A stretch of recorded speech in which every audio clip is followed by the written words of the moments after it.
Life has been full of tough times, with a few good moments along the way. Losing my parents when I was young hit me hard, like a pain that never fully goes away. But I was lucky because the older William couple who lived next door took me in. They were the kindest people and treated me like their own grandchild, not like someone they had to take care of. We didn't have much money, but we were rich in love, and that was what really mattered. Things changed when they died in a car accident, just as I was about to turn 20 and thinking about going to college. Suddenly, I was on my own again. They left me some money for school and their house in the suburbs. Even though it was full of memories, I decided to sell it because it reminded me of them too much. I used the money to get a small apartment in the city, close to the college where I was going to study financial management. I met Michael at a friend's party. He was easygoing, fun, and didn't care what others thought. We got along right away. He accidentally bumped into me and spilled my drink. "Hey, watch it," I said, more surprised than angry. He smiled and said, "All right, my bad. Let me fix that." "What were you drinking?" I said, "Just beer," and he called out, "2 beers coming right up." That was Michael, simple, straightforward, and relaxed. We talked all night about everything and nothing. We found out we both hated sushi, but loved old movies. Talking to him was easy, and when the party ended, I didn't want to say goodbye. A year later, he proposed. We were watching TV together, just the two of us. He pulled a ring out of his pocket, no big speech or fancy gestures, and said, "Marry me," holding the ring so tightly I thought it might break.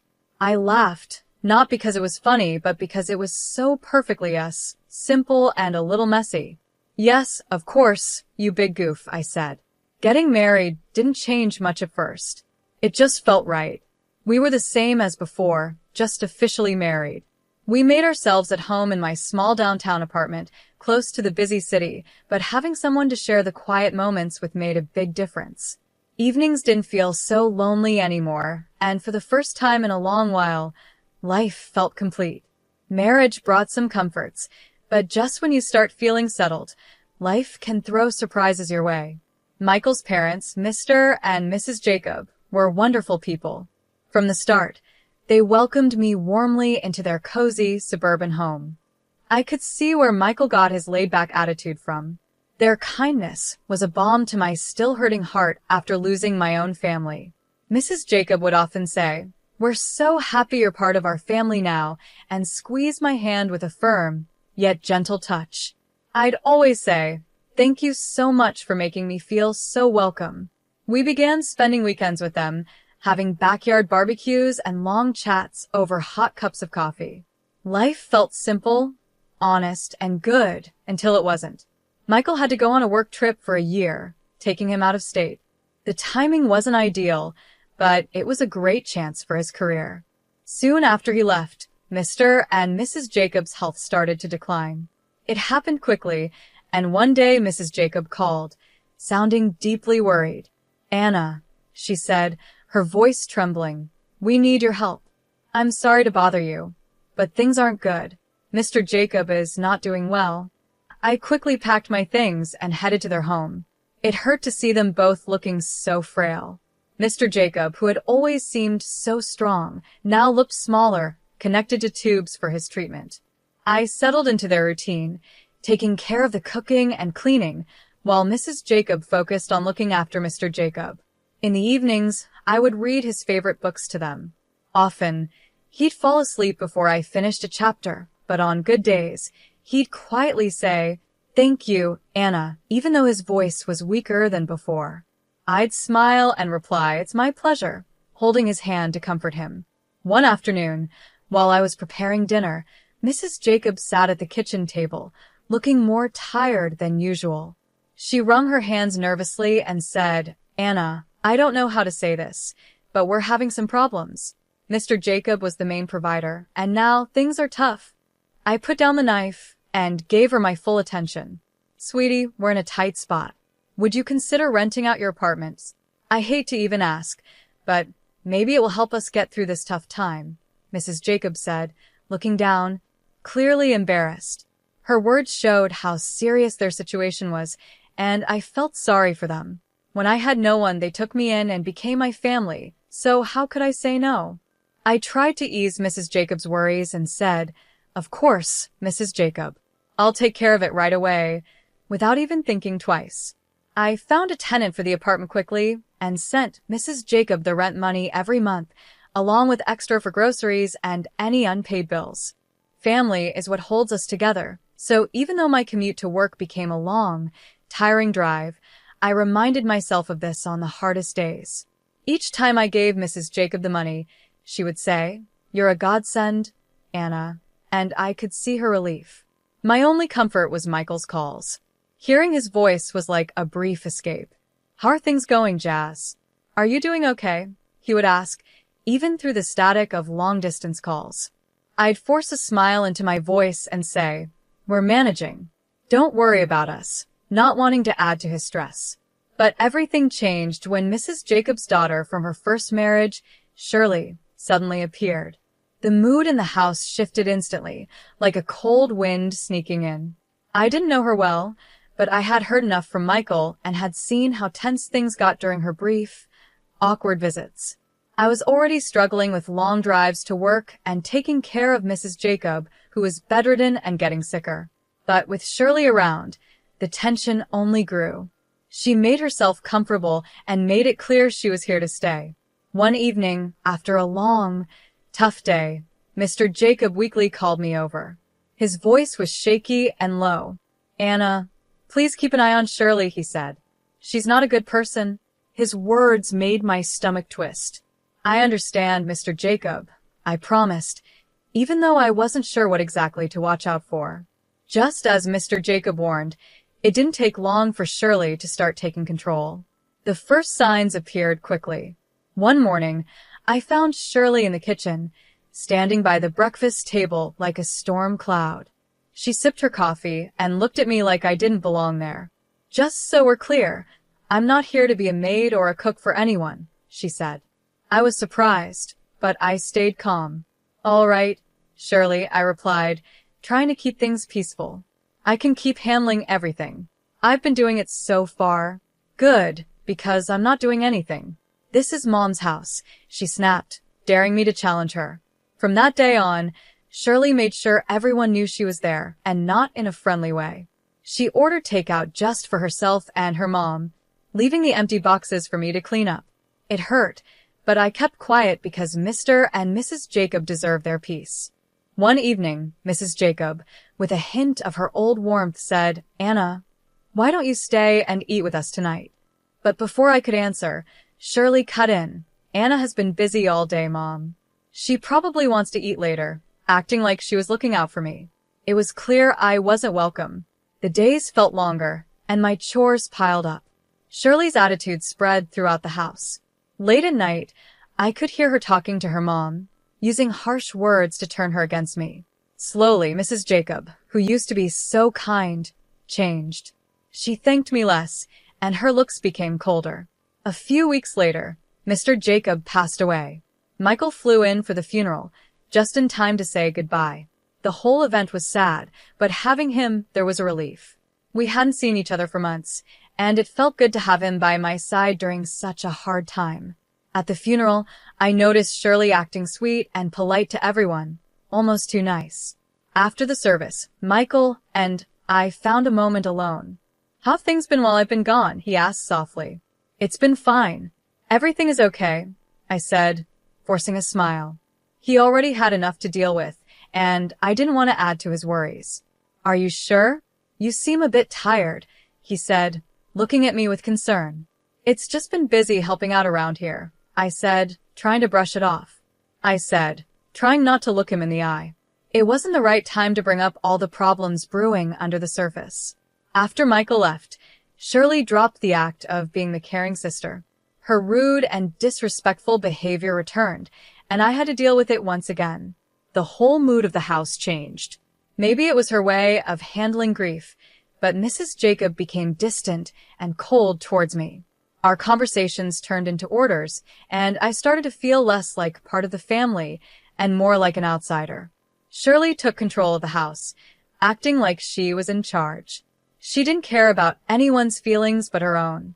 She would even barge into my room without knocking and go through my things, like she was searching for something.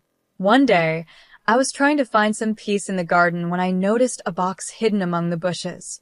Curious, I opened it and found my lingerie, jewelry, and watches inside. My heart sank when I saw some of my clothes tossed nearby. Furious, I grabbed the box and stormed back inside. Shirley was lounging in the living room, acting like she owned the place. "What the hell, Shirley?" I shouted, my voice shaking with anger. "You can't just throw out my stuff." She gave a cold, mocking laugh. "Anna, you don't live here. You're just a guest and you're not wanted. You'd be better off in the garden or on the street.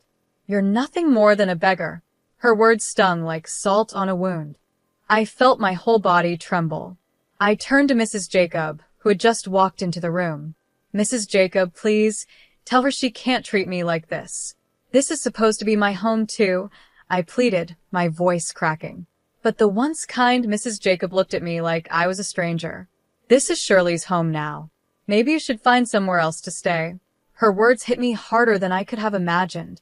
Standing there, holding the box, my heart pounded. In that moment, the home and family I thought I had fell apart. I stayed despite everything because I had made a promise to Mr. Jacob on his deathbed to take care of his wife and make sure Shirley didn't take over. But it felt like Mrs. Jacob was becoming more like Shirley every day. Her looks grew colder and her words harsher. One evening, as I was cleaning up after dinner, Mrs. Jacob lost her temper. "What are you even doing here?" "Just sitting around, not helping," she snapped, her voice full of contempt. I tried not to let her words get to me, but I still replied, "I'm doing my best to keep things running smoothly." "Best? More like you're just using everyone," she sneered before leaving the room. Her comments hurt. I had rented out my apartment and given almost all the money to Mrs. Jacob, so I knew I wasn't just freeloading. Besides, I did most of the chores, while Shirley only complained and criticized. She was the one living off her mom's pension, yet she never let up. "What does my brother even see in you?" she would taunt through the thin walls every night. I kept reminding myself of the promise I made to Mr. Jacob, biting my tongue to hold back my anger. But the house had become a hostile place, and I felt trapped. One evening, I came home early from work, and something felt off. They didn't know I was there, and as I walked into the living room, I heard Shirley and Mrs. Jacob arguing. "We need to make her sell her apartment," Shirley said, her tone cold and selfish. "You know how much we could use that money." "Yes, but how do we convince her?" "Anna won't just give it up," Mrs. Jacob replied, sounding frustrated. "Leave it to me, Mom. I'll make her do it gently. Once she signs it over, we can finally live the life we deserve," Shirley said, her words dripping with deceit. Hearing them plot to take away my only source of income was a shock. My heart pounded, and I quietly slipped away to my room. They wanted to take everything from me. I couldn't stay after that. The decision was clear. I had to leave. With shaky hands, I quickly packed my things. Every moment in that house felt like a ticking time bomb. I didn't bother saying goodbye. They didn't deserve it. I slipped out the back door and called a cab to take me to the train station. My mind was spinning as I sat on the train headed to Michael's state. I wondered if he would understand, if he would take their side. I was scared of what would happen if I stayed, but the uncertainty of what was ahead was just as terrifying. As the train moved, I watched the scenery pass by, feeling a mix of determination and anxiety. When I arrived at Michael's apartment, he opened the door, surprised to see me standing there with my bag. He looked relieved, but also full of questions. Michael's eyes widened. "Anna, why are you here? Is everything okay?" he asked, stepping aside to let me in. I took a moment to take in the cozy, warm feeling of his small apartment. "Michael, things are not okay." "Not at all," I said, my voice trailing off, showing my worry. He led me to the couch. "Talk to me, sweetheart." "What's going on?" he pleaded. I told him everything, how things had gotten worse at home, how Shirley came back, and the final straw, their plan to make me sell my apartment. Before this, I hadn't wanted to burden him while he was busy with work, but now I let it all out. As I spoke, Michael's face grew more serious, his jaw tightening, and his fists clenching. By the time I finished, his voice was a mix of worry and anger. "Why didn't you tell me any of this before?" he asked. "I didn't want to make things worse." "I thought I could handle it," I admitted, feeling foolish. "Damn it, Anna. You shouldn't have had to deal with that alone," he snapped, standing up and pacing. "I can't believe my mom and Shirley treated you like this." He stopped and looked at me, his eyes fierce. "No one treats my wife this way. No one," he said, pulling out his phone. My heart raced as I watched him dial his mom. The phone barely rang twice before she picked up. I couldn't hear her side of the conversation, but Michael's shoulders were tense. "Mom, this has to stop. I know everything, and I won't stand for it. If Shirley stays, or if you don't start treating Anna with respect, then you can forget about any help from us." "No more money, nothing," Michael said, his tone firm and unyielding. After a short but heated argument, there was silence. Michael held the phone tight. Finally, he said, "Fine, if that's your choice. Then I've made mine," and hung up. His expression softened as he turned to me. "Looks like it's just us now, sweetie.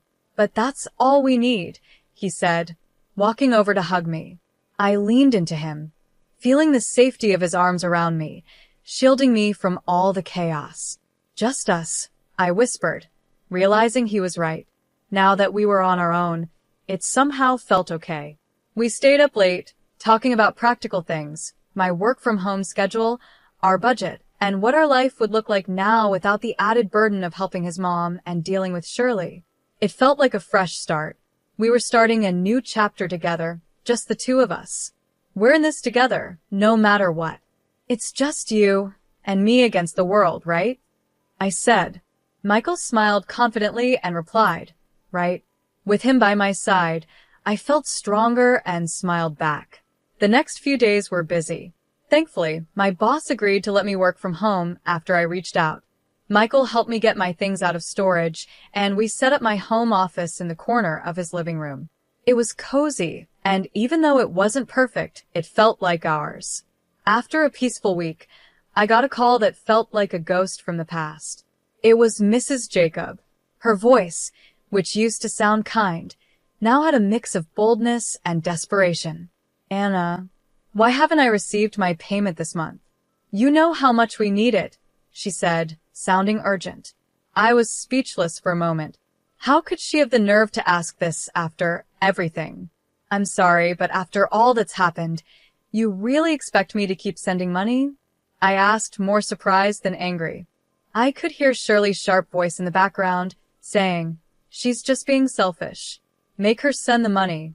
I could picture Mrs. Jacob looking upset, but she finally said, "But we're family," sounding both pleading and angry. "No, family doesn't treat each other like that," I said firmly. "Goodbye, Mrs. Jacob," and I hung up before she could reply. The call shook me, but Michael was there, comforting me. "You made the right choice, Anna," he said, wrapping an arm around my shoulders. "It's time they learned to take care of themselves." Not long after, we got a surprise. We found out I was expecting. It was wonderful news, and suddenly the future seemed bright and full of possibilities. We decided it was time to sell my apartment and buy a small suburban home near a good school where our child could grow up. As we were planning the move, Mrs. Jacob called again, but this time her tone was different. She sounded almost desperate. "I'm sorry for everything. Shirley took the money, made me sell the house, and now I have nothing. Can I come live with you and Michael's?" Her request sent a chill down my spine, and I could hear the tremble in her voice. This was a test of my resolve. "When you sided with Shirley against us, Mrs. Jacob, you chose this path. You could have chosen differently," I said, holding firm. I spoke softly, trying to keep my voice steady even though I was hurting inside. "You have a kind heart, Mrs. Jacob, but we all make choices. I know you made mistakes, but I can't just forget what happened," I said. "Can't you forgive an old woman for her bad decisions?" she pleaded. I sighed, feeling sorry for her, but also remembering all the pain her choices had caused. "I have forgiven you, but that doesn't mean I can let you back into my life," I replied. "You have to live with the consequences of your actions, just like I have. Then I hung up and blocked her number. We moved forward with our plans and bought a small, cozy house with a garden for our kids to play in. One lazy Friday morning, I was slowly reading the newspaper and sipping my coffee when a headline caught my eye: local woman arrested for massive fraud scheme. I saw a picture of Shirley, looking defeated and in handcuffs. I felt a mix of shock and, to be honest, a bit of relief. "Look at this, Michael," I said, holding up the newspaper. "It's Shirley. She's been arrested for fraud." Michael took the paper and read the story with a serious expression. "Wow, that's a lot to take in, but I can't say I'm surprised," he said. "She made her choices, and now she's facing the consequences," I said, feeling a sense of closure I didn't realize I needed. Later, we heard from friends that Mrs. Jacob was working 2 jobs and living in a small apartment to get by. The debt Shirley left behind was too much for her pension to cover along with her other expenses. "Have you heard about your mom?" Michael's friend MH asked when they came over for a barbecue one evening. "Yeah, I've heard," Michael replied, flipping burgers on the grill. There was a touch of sadness in his voice, but also determination. "She made her choices, and this is the reality now." MH nodded. "I just thought you should know." After that, the conversation shifted to lighter topics about work and sports, and the evening carried on. We had moved on, and so had life. When Megan was born, the joy we felt was overwhelming. Everything changed when I became a mom. It changed our dreams and goals, and it even healed some old wounds with new love. "Can you believe she's ours?" I whispered one night as Michael and I watched Megan sleep in her crib. I whispered softly, and Michael gently replied, "I know," as he put his arm around my shoulders. "She's perfect," he said, his voice full of warmth. We spent our days marveling at every little thing Megan did, every smile, every giggle. She was our little miracle, and when she was with us, all the bad memories seemed to fade away, making room for happy ones. Every day was simple, but filled with small moments of joy that made our family life feel complete. We would take walks in the park, laughing as Megan tried to chase butterflies. On chilly nights, we'd read books and play games at home. Our love for our daughter brought Michael and me closer, making our bond stronger every day. One bright afternoon, I was sitting in the garden with Megan while Michael was at work. I watched her play with her toys, surrounded by the sweet smell of roses in full bloom. It was a perfect moment, a snapshot of the life we had built together. "Look, Mommy," Megan said, holding out a flower she had picked. "That's beautiful, sweetheart," I said, smiling at her. I thought about the journey that had brought us here. Even though we had faced hard times, they led us to this peaceful, happy place. I felt so grateful for Michael's love and support and the strength we found in each other. That evening, as we sat down for dinner, Michael reached across the table and took my hand. "We've come a long way, haven't we?" he said, his eyes full of love. "We have," I replied, holding his hand tightly. "And I wouldn't change a thing." We looked forward to the future with hope and confidence, knowing that we could face any challenges together. Our hearts were full of joy, our family was strong, and our love was unbreakable. We made sure to cherish every day, savoring each moment and building a life filled with love, happiness, and endless possibilities.